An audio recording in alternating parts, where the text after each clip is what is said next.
It's time to address the Blue Digital Group situation. Coming up.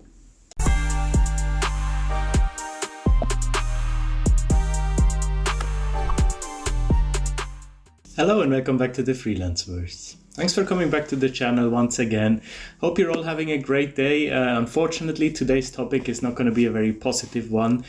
Actually a very negative one, to be honest. If you have been on LinkedIn in the past couple of weeks or months, in the translators, in the language service providers corner, then you might have seen that a lot of freelancers are coming out with their personal testimonials about their work experience with a particular client. And two people actually reached out to me personally that would like to stay anonymous. They asked for help, they asked for advice, they asked whether I could make a video about this to warn new people out there, So it's definitely time for me now, after having done my research, to talk about Blue Digital Group. So let's go back a few weeks. In December, I was contacted by a colleague of mine. She told me that she's owed money by Blue Digital. She has trouble getting in touch with them. She just wanted advice, support. So I gave her my advice, what I would do.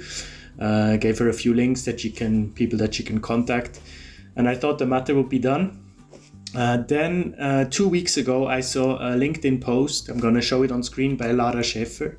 I recognized the name she was referring to, so I liked the post. I reached out to her, and I guess through that, LinkedIn realized that I'm interested in this developing situation and suddenly just bombarded me with posts about this. So I realized, okay, this is not an isolated incident or maybe one or two.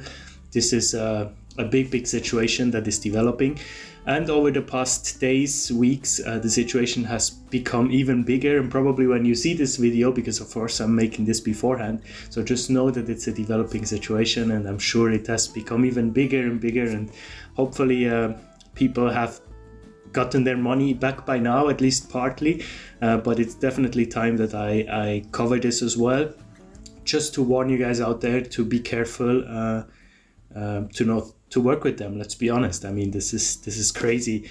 I have seen posts of people being owed up to 10,000 euros, and just recently I've seen a post of a company that is owed 20,000 euros by them. So yeah, who is Blue Digital Group, right? Let's look at it. So it all started with a company called Dissentia Studios. They are a Danish company. Based on their internet website, they are a full-service cross-media company that helps film companies, recording companies, publishers, and other license holders maximize the value of their content. So in other words, they provide subtitles, right? And based on the conversations I had and some posts that I've seen online, it all was well and good to work with them, right? The projects were fun, the payment was on time, fair prices, etc. So all good until the end of 2022, when Blue Digital Group acquired Dissentia. This is an article by the Blue Digital Group themselves. So they are announcing the acquisition. Los Angeles Blue Digital Group, a leading media and entertainment industry digital supply chain company, has announced its acquisition of Dissentia Studios, an award-winning technical audiovisual services company based in Copenhagen.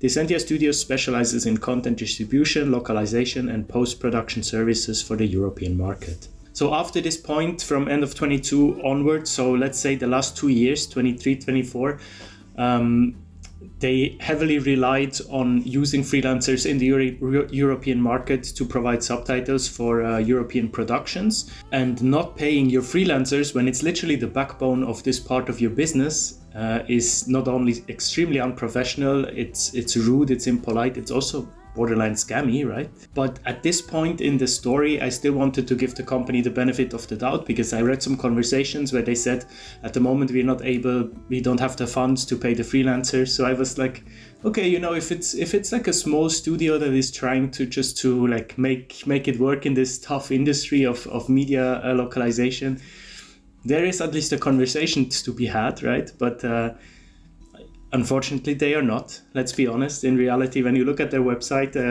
their content reached 300 million viewers. They have 25 plus Academy Award wins and nominations, 25 plus Emmy Award wins, 3 million content hours serviced. So they're a huge conglomeration of subtitling production, multilingual content production. even on their website, they publish their clients, and you can see their clients, according to their website, are huge conglomerates like Roku, Amazon, Hulu, Google, Vimeo, YouTube, Comcast, and many more. What you might see on this graph is that one big player is missing, which is Netflix, right? That's huge in the subtitling market nowadays. Which brings us back to 2022 when they acquired Dicentia, because according to the blog post, they tap into exactly that market with Dicentia because it's distinguished as one of the few digital media fulfillment companies in the world that is both an iTunes preferred encoding house and a Netflix preferred fulfillment partner. Through the acquisition, the combined group is now positioned as a premier provider of media management, localization, and distribution services. So this is definitely not a small fish, right? On the contrary, it's probably one of the biggest. But even at this point, I was like, if I make this video, I want to have both sides. So I thought it's only fair that I reach out to them. I ask for a comment.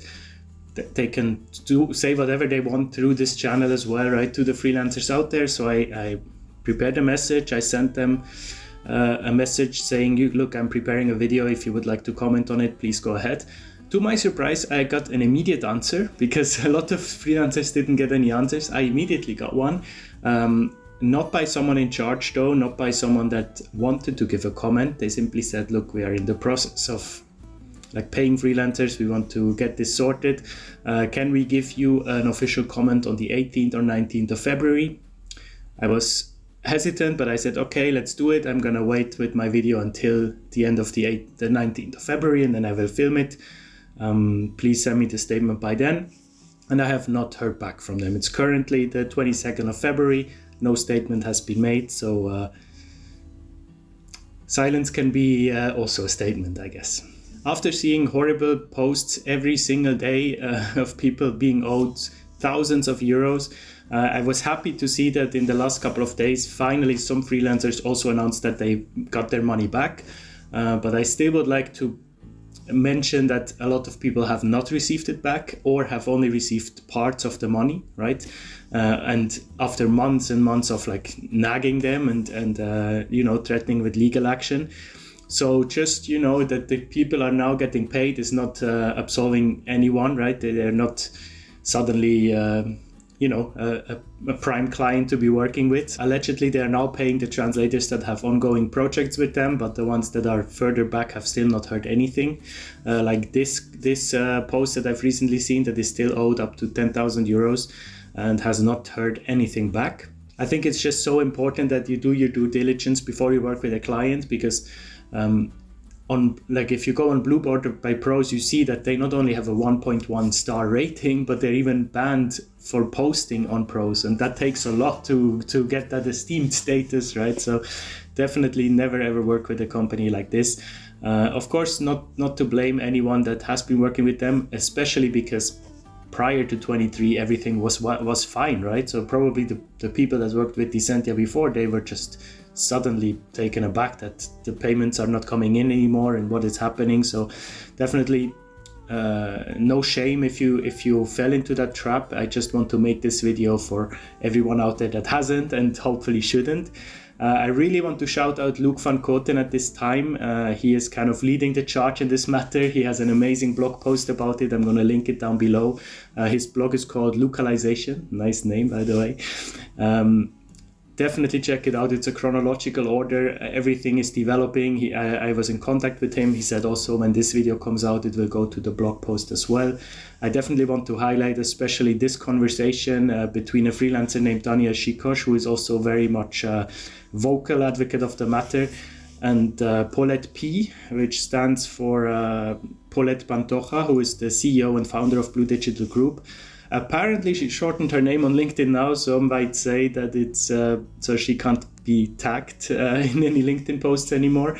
And yeah, she is really just go there, read the conversation. It's horrible practices, intimidation practices. It's attempting to silence freelancer, questioning why they would post publicly about it, asking them to take the posts down. It's definitely not what you want to see. And I mentioned previously that I just recently saw a post. It is by Jessica Rietveld.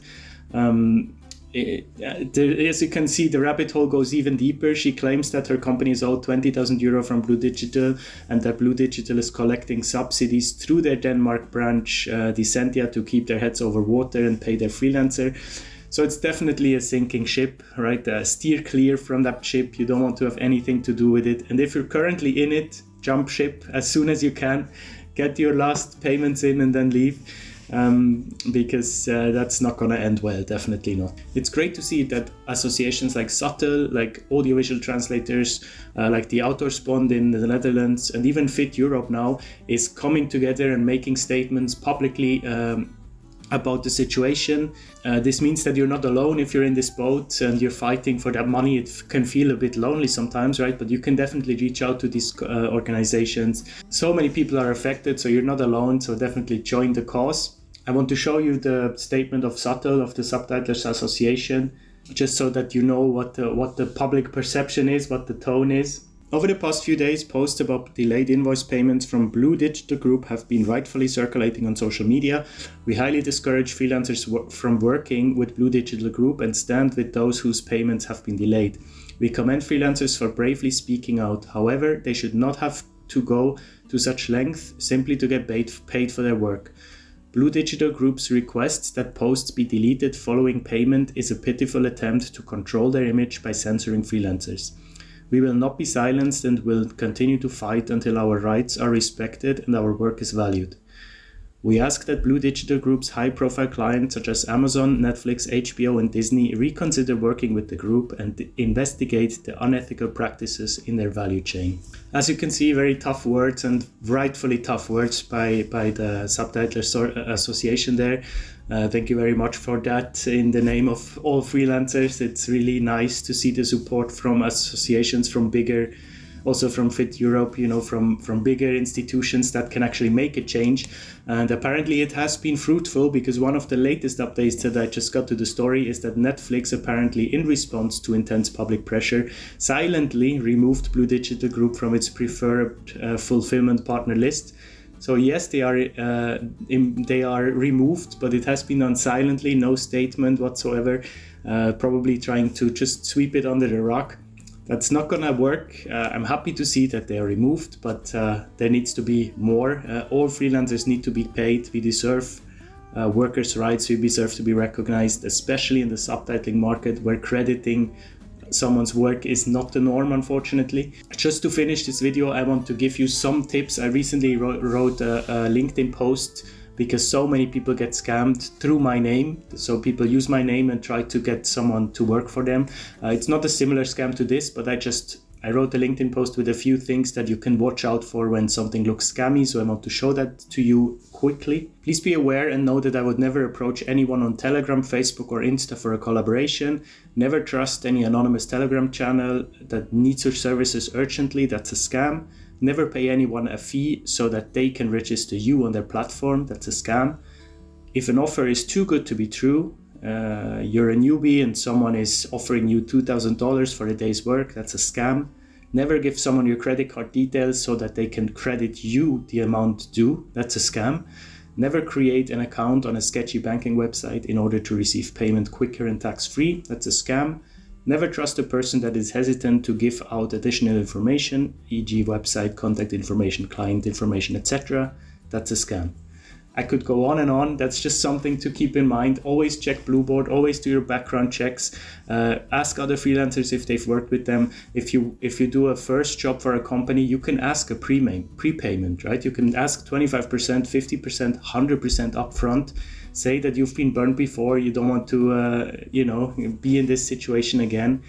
And if you are in the situation, don't feel like you're alone. You can reach out to institutions, you can reach out to associations. Even if you're not a member, most likely they will still help you. And it just helps that you're not alone, right? So please be careful out there. Sorry about the negative video. Please share it with everyone you know so that we can spread awareness. And this situation, I almost said, it is, let's be honest. This situation is still ongoing. Please check out Luke's blog post. It will update you on the latest trends in this matter. And I see you next Monday with hopefully a more positive video. Take care. Bye-bye.